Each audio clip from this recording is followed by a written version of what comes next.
시청자 여러분 안녕하십니까? 티브로드 경기 뉴스입니다. 용인 수지에서 수원시를 관통해 오산을 연결하는 민자고속도로가 들어설 예정입니다. 이 도로의 시작 지점인 수원부터 주민설명회가 시작됐는데요. 광교 지역 주민들의 반발이 거세지고 있습니다. 김효승 기자의 보도입니다. 오산 용인 고속도로는 서수지와 서오산을 연결하는 17.3km 규모로 추진됩니다. 도로는 수원을 통과해 서동탄과 안녕-IC를 지나는 것으로 계획돼 있습니다. 수원 지역에선 고속도로가 대부분 지하화될 예정이지만 광교와 권선 일부 지역에선 지상을 통과하게 될 전망입니다. 하지만 기존 용서고속도로 인근 아파트 단지에선 이미 주민 반대가 거세지고 있습니다. 아파트 가까이 도로가 들어설 예정이기 때문입니다.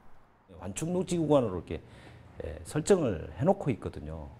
거기에 대해서 고속도로를 건설을 한다는 것은 우리 주민들이 당연히 반대하는 게 살고 있는 사람들의 생명권을 지키기 위해서 누구든지.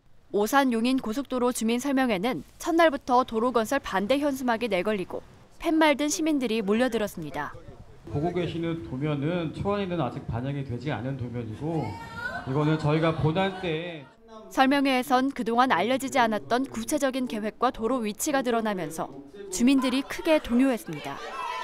아파트와 새로 들어설 도로와의 간격이 대폭 줄어드는 데다 그에 대한 조망권과 안전 등 대책도 부실하다는 겁니다. 30m의 도로가 설치돼 있고 그거하고 최단 거리가 지금 55m입니다. 이거를 초안에 보면 43m로 줄이겠다는 거 아닙니까? 그죠? 옹벽에 관련된 부분들의 지하수 관련된 부분의 유출에 대한 대책이나 풍수의 대책이 전혀 없어요. 사람들이 해주겠다는 건 방은 터널입니다. 방은 터널로 과연 해머로 아파트의 모든 문제가 해결될까요? 전체에 대한 아무 이해도가 없어요. 자기네들 수익률 이전의 인간을 봐야죠. 광교 이외의 도로가 지상에 건설되는 권선동과 세류동 지역 주민들 사이에서도 우려의 목소리가 나오고 있습니다. 저희가 볼 수 있는 게 없었어요. 고속도로가 지금 들어온다고 해서 그 생활에 지금 현재로도 밤 교통량이 지금 엄청나게 많습니다. 그리고 소음과 그 분진으로 소음이 지금 일본 국도만으로도 진짜 엄청납니다. 국토교통부 관계자는 사업자, 지자체 등과 논의해 공청회에서 제기된 의견을 반영하겠다는 원칙적 입장만 내놨습니다. 소음이라든가 경관 측면에서 불리하게 된다는 것은 명약관약하게 알 수 있게 된 거고요. 그 이야기를 제가 전달을 할 겁니다. 그리고 그거는 약속드릴 수 있고요. 국토부에서는 17일까지 오산과 화성 등 영향 지역에 대한 설명회를 이어갈 예정입니다. 오산 용인 고속도로는 오는 2021년 공사에 들어가 2026년 개통을 목표로 하고 있습니다. 티브로드 뉴스 김효수입니다. 일본의 보복성 경제 제재에 대해 국민적인 여론이 높아지면서 경기도 의회가 구체적인 움직임을 보이고 있습니다. 의원들은 도내 문화재를 전수조사해 친일파의 흔적을 제거할 것을 집행부에 요구했습니다. 이천의 월전미술관과 설봉공원에 있는 이인직과 서정주의 문학비석이 대표적인 사례로 거론되고 있습니다. 박일국 기자입니다.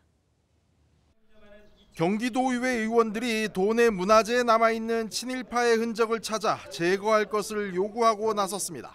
의원들은 일제강점기 피해자가 생존해 있는 상황에서 일본이 경제 제재라는 도발을 하고 있다며 아직 청산하지 못한 친일 문제를 정리하는 데 경기도가 앞장설 것을 촉구했습니다.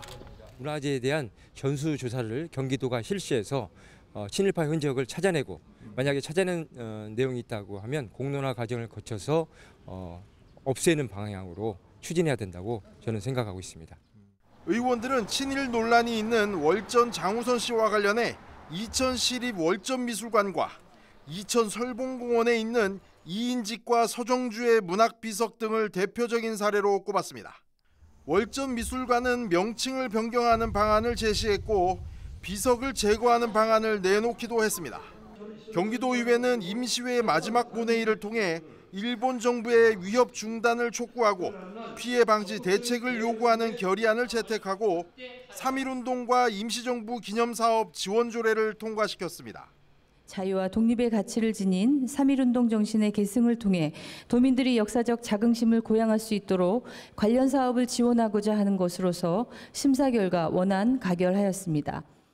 도의회는 이 밖에 일부 종교단체들의 반대가 있었던 성평등 기본조례 개정안을 통과시켰습니다. 성평등 기본조례는 경기도 산하기관은 물론이고 민간에서도 자체 성평등위원회를 설치할 경우 관련 예산을 지원할 수 있도록 규정하고 있습니다. 티브로드 뉴스 박일국입니다. 화성시에서 진행 중인 국책 사업은 30조 원이 넘는 규모입니다. 주로 도시개발 사업들이 많은데요. 시의회가 이들 국책 사업에 대해 화성시가 보다 적극적으로 개입할 것을 주문했습니다. 문제가 발생할 경우 모두 화성시에 부담이 될 수 있다는 우려가 나오고 있습니다. 김성원 기자입니다. 화성 지역에서 LH와 한국수자원공사, 한국농어촌공사 등 국가기관이 진행하고 있는 사업 규모는 32조 원 이상입니다. 화성시 한 해 예산의 10배가 넘는 대규모 사업이 진행되고 있는 겁니다. 동탄 신도시 개발과 송산 그린시티, 국제 테마파크 등이 대표적입니다. 화성시 의회에선 이들 대규모 국책 사업에 대한 화성시의 적극적인 개입을 촉구하는 목소리가 높았습니다. 중앙정부가 사업 주체지만 완료 후에는 화성시로 이관되는 만큼 시민들이 만족할 수 있도록 살펴야 한다는 주장입니다. 지역개발 사업 업무 공직자들이 공사 초기 단계부터 인수인계 시점까지 화성시와 화성시민을 위해 도시를 갖고 일할 수 있는 업무 환경을 만들어 주실 것을 건의드립니다. 인수인계 과정에서 시설물의 하자 등을 꼼꼼히 살필 것을 주문했습니다. 의례적인 자체 점검이 아닌 외부 전문기관에 위탁해 정밀 검사를 실시한 후 인계해야 한다는 겁니다. 이제는 시설물 인수인계 받으면서 유관 검사 절대 안 된다는 점입니다. 반드시 정밀 검사를 분야별 전문 기관에 의탁해서 교량은 교량 전문가에게, 터널은 터널 전문가에게 확실한 하자 검증을 거쳐서 받아야 합니다. 이 밖에도 의원들은 버스 정책 수립 시 화성시에 적극적인 행정을 요구하는 한편 책정된 예산이 남지 않도록 사업 전 꼼꼼한 주의를 당부했습니다. 행정사무감사를 통해 나타난 문제점에 대해서는 면밀한 검토와 분석을 실시하여 시정의 올바른 방향과 발전적인 대안으로. 한편 화성시의회는 20일간의 정례회 일정을 마치고 각 지역에서 의정 활동을 이어나갈 계획입니다. 티브로드 뉴스 김성원입니다. 20년 가까이 미뤄진 의왕 백운호수 공원화 사업이 본격화될 것으로 보입니다. 오는 2022년까지 생태와 문화가 어우러진 공간으로 재탄생할 예정입니다. 이재호 기자의 보도입니다. 지난 2002년 도시공원으로 지정된 의왕시 백운호수. 이후 17년이 흘렀지만 공원으로서 역할을 하고 있는 건 지난해 설치된 생태 탐방로가 전부입니다. 공원으로 지정된 부지의 상당 면적이 사유지라 공원을 조성하려면 막대한 보상금이 필요했기 때문입니다. 지금도 공원화 사업을 진행하려면 870억 원에 달하는 보상 비용이 들어갑니다. 이 비용은 의왕시 곳곳에서 이루어진 그린벨트 개발 사업에서 나오는 훼손지 복구 비용으로 충당할 계획입니다. 백운과 장안, 고천지구 개발 사업자가 내야 하는 그린벨트 개발 대가인 훼손지 복구 비용 1,033억 원에 의왕시 예산 85억 원을 더해 내년 10월부터 본격적인 공사에 들어갈 예정입니다. 백운호수 공원화 사업은 호수 주변에 방치되고 있는 녹지 17만여 제곱미터를 대상으로 진행됩니다. 의왕시는 해당 부지에 생태학습과 문화체험 등 4개 테마로 구성된 대규모 수변 공원을 조성할 계획입니다. 백운호수가 식물원과 생태체험장, 무대, 광장 등을 갖춘 생태와 문화가 어우러진 휴식 공간으로 재탄생하는 겁니다. 산책로를 중심으로 이렇게 또 각종 문화예술 체험 공간이 들어서면 새로운 관광 명소가 될 것 같습니다. 지역경제 활성화에도 도움이 될 것으로 기대합니다. 의왕시는 내년 1월부터 토지 보상 절차에 들어가 2022년까지 공원 조성을 마무리할 계획입니다. 티브로드 뉴스 이지우입니다. 산이나 임야를 깎아 개발하려면 지자체마다 정해놓은 경사도 기준을 따라야 하는데요. 그런데 이천시의회 의장과 부의장이 이 기준을 완화해달라며 지난 1년 동안 3차례나 의원 발의로 상정하려다 불발됐습니다. 그 배경에 의장의 사유재산이 관련돼 있다는 의혹이 제기되면서 논란이 커지고 있습니다. 주하영 기자가 보도합니다. 지난 2013년 여름철 이천시에서는 국지성 호우로 2명이 숨지고 1명이 큰 부상을 입는 사고가 발생했습니다. 시는 산비탈을 무리하게 개발해 이 같은 사고가 난 것으로 보고 관련 조례를 개정하기에 나섭니다. 이천시는 산사태를 막기 위해 경사도 기준을 담은 도시계획 조례를 전부 개정했습니다. 평균 경사도 25도라는 규정을 경사도 25도 이하로 개정했습니다. 경사도 25도는 산비탈 등이 25도 이하만 개발이 가능합니다. 하지만 평균 경사도는 높은 산을 개발한다고 해도 전체 개발 평균 경사도가 25도를 넘지 않으면 개발이 가능합니다. 다시 말해 산의 경사도가 5, 60도가 돼도 전체 평균 경사도가 25도면 개발이 가능하다는 얘기입니다. 그런데 지난해 7월 개원한 이천시의회는 의원 발의로 1년 동안 3차례나 평균 경사도 25도로 완화를 시도했습니다. 이미 다 옛날에 시가화로다가 다 돼 있는 데잖아요. 이런 데까지 규제가 있으면은 도심 지역은 보기 안 좋잖아요. 그래서 이런 데는 좀 해줘야 되고 산림이 많은 지역 있잖아요. 강화를 시켜서. 지난해 8월과 올해 3월 이달까지 개정안을 올리려 했지만 모두 불발됐습니다. 지난 2013년 산사태를 기억하는 의원들은 조례를 반대했습니다. 당신들 때문에 우리 동네가 피해를 봤다. 산을 개발해서 데이터도 없이 사례 분석도 없이 선행 연구도 없이 이렇게는 아니다 이거죠. 이천시도 조례안 개정 이유가 불명확한 데다 무분별한 개발도 우려된다며 반대 의사를 분명히 했습니다. 그러면서 재해 위험성 검토가 필요하다는 입장입니다. 이런 가운데 조례를 개정하는 데는 홍헌표 이천시의장과 관련 있다는 의혹이 제기되고 있습니다. 이천시의장과 부인의 공동명의로 재산 신고한 산지입니다. 이곳에 단독주택 15동을 지으려고 했지만 번번이 경사도의 벽에 부딪혀 개발하지 못한 것으로 알려져 있습니다. 의장은 개발 행위 허가를 내달라며 이천시를 상대로 행정소송을 벌였고 지난해 1심에서 원고 패소, 2심은 항소 기각으로 이어졌습니다. 공교롭게도 1심과 2심 사이인 지난해 8월 시의장 발의로 조례를 개정하려다 반대에 부딪혀 상정하지 못했습니다. 또다시 올해 3월 상정하려 했지만 환경단체들은 크게 반발했습니다. 그게 어떻게 발전이라고 생각해요? 안 그래도 지금 공원 일몰제니 그런 거라서 지금 부학공원 그 아파트 뭐 효양산, 설봉산 지금 다 난린데 산지법까지 풀어져 버리면 어떻게 되냐고요. 현행 강화된 조례대로라면 이천시의장의 땅은 3분의 1도 개발하기 힘듭니다. 조례가 완화되면 산지 전체를 개발할 수 있습니다. 재산 가치가 그만큼 높아지는 셈입니다. 그걸 다 제조를 시키면 우리가 신청했던 면적의 한 3분의 1밖에 못 쓰는 상황이네. 그러다 보니까 이제 계속 이걸 얘기를 하시는 거죠. 4년 전인 2015년 7월 이 조례를 전부 개정할 때 가장 부정적인 입장을 나타냈던 의원도 현 의장입니다. 하지만 홍헌표 의장은 자신의 땅이 있다는 것 때문에 개발 의지가 폄훼되고 있다며 조례를 개정해야 한다는 입장을 고수했습니다. 과도하게 해석을 해서 저희 땅이 있기 때문에 본인 거를 풀으려고 개정을 한다 이러한 이제 이야기를 하는데 그래서 이번에 개정하려고 하는 거는 이제 도시지역만큼은 조금 전 법대로 가고. 앞으로 이런 시도가 얼마나 더 있을지는 모를 일입니다. 그때마다 꼭 필요한 조례 수정인지 시민들의 매서운 감시가 필요해 보입니다. 티브로드 뉴스 주하영입니다.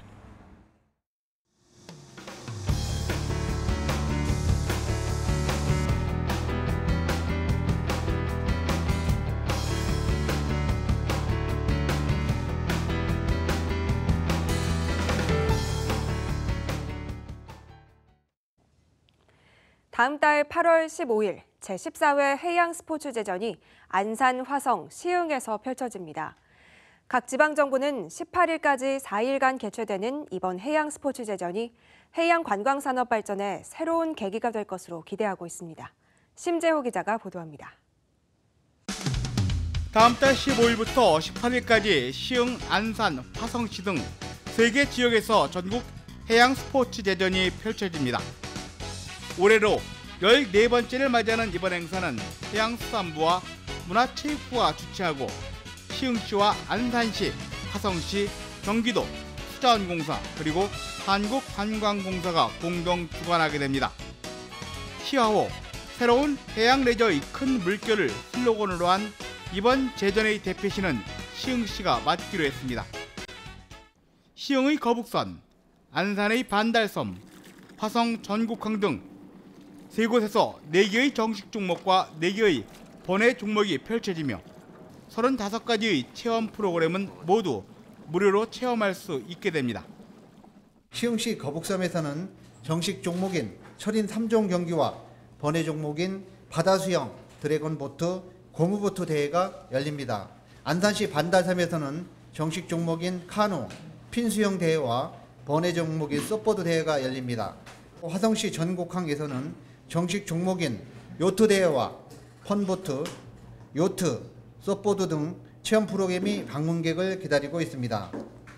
지난 6월 세계 최대 인공해양시설을 착공한 시흥시는 이번 제전을 계기로 해양 관광도시로 재탄생을 선포하겠다는 선수나 구상입니다. 동호인들 같은 경우는 우리 시는 제14회 전국해양스포츠 제전의 성공적인 개최를 통해 시민의 다양한 해양 체험 기회를 확대하고 시화호 관광 콘텐츠를 부각하며 해양 레저 관광 명소로 거듭나고자 합니다.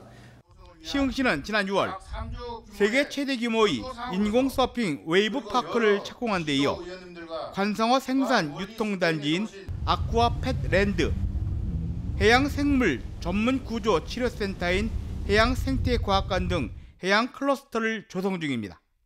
TV로드뉴스 심재호입니다. 북한 주민들의 일상을 담은 사진전이 평택에서 열리고 있습니다. 임종진 사진작가가 20년 전 북한을 방문했을 때 촬영한 사진들을 선별해 전시하고 있는데요. 이창호 기자가 다녀왔습니다. 손을 꼭 잡고 자연스레 공원을 걷고 공원 의자에 앉아 환하게 웃으며 대화를 나눕니다. 빗속에 우산을 같이 쓰고 걸어가는 두 남녀. 그런데 또 하나의 우산이 남자의 손에 쥐어져 있습니다. 공원에서 만난 신혼부부는 결혼기념 영상 촬영 중입니다. 앞에서는 무거운 카메라를 어깨에 짊어지고 걸어가고 그 뒤를 쫓아가던 신부가 쑥스러운 듯 환하게 웃음을 지어 보입니다. 임종진 사진작가가 지난 1998년부터 2002년까지 북한을 방문했을 때 촬영한 사진들입니다. 북한을 처음 방문했을 1998년 당시의 북한 주민의 모습이 남한과 똑같다는 사실을 처음 알게 돼 사진에 담았습니다. 제가 가보니까 좀 우리랑 다르지 않은 같은 모습들의 형상들이 정말 도처에 있었고 그런 것에 제가 놀랍고 또 감동도 느끼게 돼서 내가 바로 이런 모습들을 우리 남쪽에 전하고 알리는 게 우리들이 하나가 되어가는 어느 시기에 되게 중요한 역할을 할 수 있지 않겠나 이런 생각들 하게 됐었고요. 다리 위에서 손짓을 하며 뭐라고 외치는 북한 주민의 사진은 임 작가에겐 잊지 못할 에피소드입니다. 황해도에서 촬영한 이 사진은 당시 단풍놀이를 나온 북한 주민이 임 작가에게 술 한잔 같이 하자며 손짓하는 장면으로 같이 있던 주민은 뒤에서 환하게 웃고 있습니다. 저분 같은 경우는 이제 단풍놀이를 나온 주민들 중에 이제 황해도거든요. 저보고 같이 술 한잔 하자고 막 자꾸 저를 부르는 게 빨리 저쪽으로 가자. 저쪽에 친구들이 있고 거기 술 한잔 하자 이런 얘기들인데 굉장히 많은 에피소드들이 있습니다. 평택 남부문화예술회관에서 열리고 있는 임종진 작가의 북녘의 일상 사진전은 남북의 주민이 같다는 점을 강조하기 위해 사는 거의 다 똑같디요라는 주제로 마련했습니다. 평택시 시민들을 위해서 아주 남과 북이 별반 다르지 않고 사는 모습, 일상적인 사는 모습이 다 똑같다라는 어떤 모습을 좀 보여드리기 위해서 이런 전시회를 준비하게 되었습니다. 오는 22일까지 진행되는 임종진 작가의 사진전. 북한의 통제를 받지 않고 자유롭게 촬영한 사진 속에서 북한 주민의 일상이 어떤지 생각해보는 기회가 되고 있습니다. TV로드뉴스 이창호입니다. 경기도교육청이 직장 내 괴롭힘 금지법이 시행됨에 따라 직장 내 괴롭힘 신고센터를 설치했습니다. 도교육청은 교육 현장에서 발생하는 직장 괴롭힘 피해를 예방하기 위해 센터를 운영하게 됐다고 밝혔습니다. 직장 내 괴롭힘 신고센터는 도교육청 홈페이지에 설치돼 있으며 피해자 또는 직장 내 괴롭힘 사실을 인지한 사람은 누구든지 신고할 수 있습니다. 도교육청은 신고가 접수되면 피해 사건에 대해 조사를 진행한 후 사안에 따라 근무 장소 변경 등 징계 조치할 예정입니다.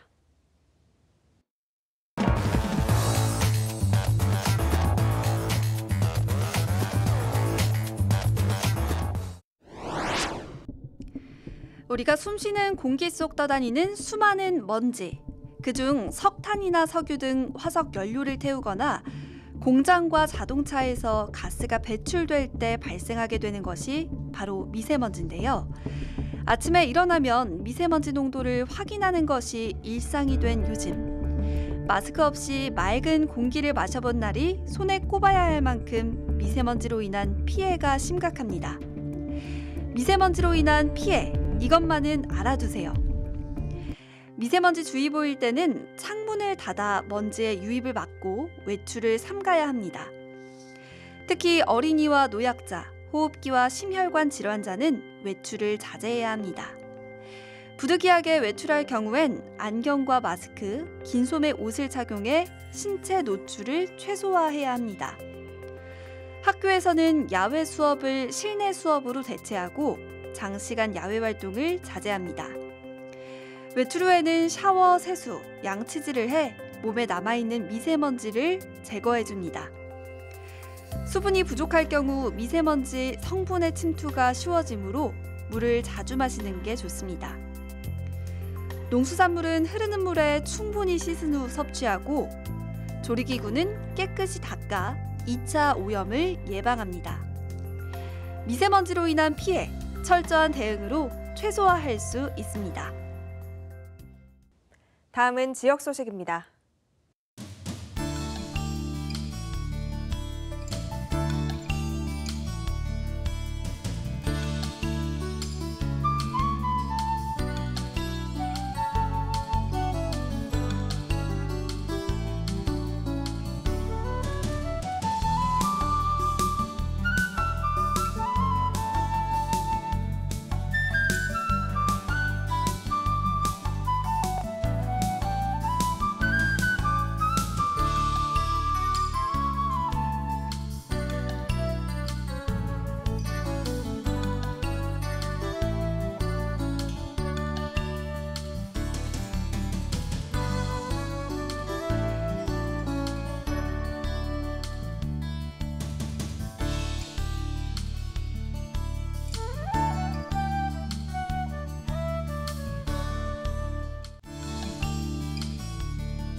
이상으로 TV로드 경기 뉴스를 마칩니다. 시청해주신 여러분 고맙습니다.